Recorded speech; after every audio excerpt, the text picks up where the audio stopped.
Canelo's crafty, man, and that's the reason why he's been successful. Extremely crafty. Um, but he should win this fight, hands down.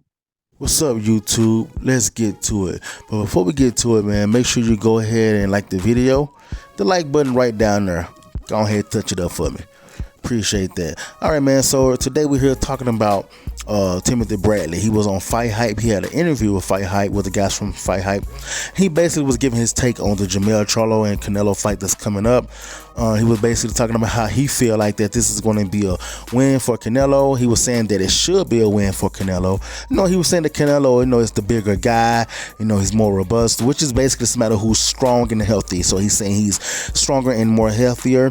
Then he was talking about the fact that Jermell Charlo has to add on weight. And he does, because they're going to fight at 168. Now, sometimes when Timothy Bradley talks, I ain't going to lie, I want to say this. Shut the fuck, shut. No! Oh, shit. Say it again. Say something else. Oh, say something else. Say something else, nigga.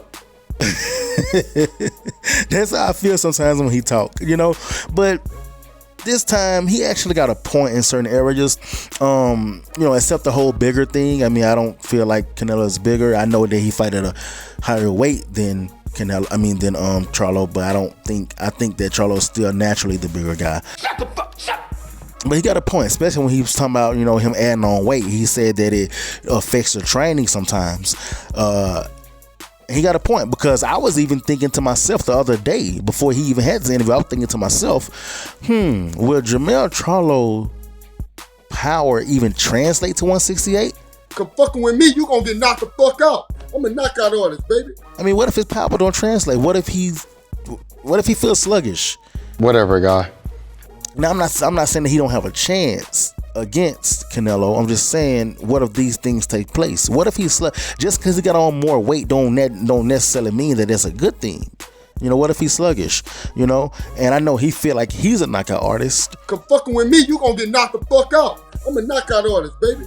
I know that's how he feel about himself. But to be honest with you, I mean, you guys already know my stance on this, on being a knockout artist. I already said that, for me to consider you a knockout artist, your knockout ratio needs to be at least 85% or higher to be called a knockout artist, or even 80% at least 80% or higher to be called a knockout artist.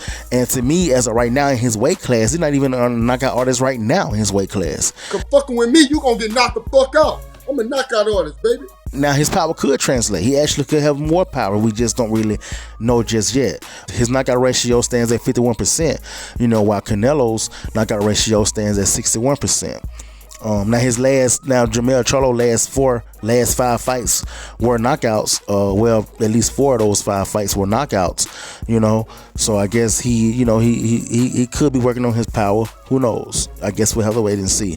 But don't think that I'm trying to count him out. I'm not.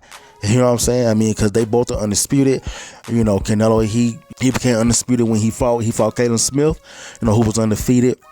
And he won a WBA and a vacant WBC super middle. Then he beat Billy Joe Saunders, who was undefeated as well for the WBO super middle. Then he beat Caleb Plant, who was also undefeated for the IBF super middle.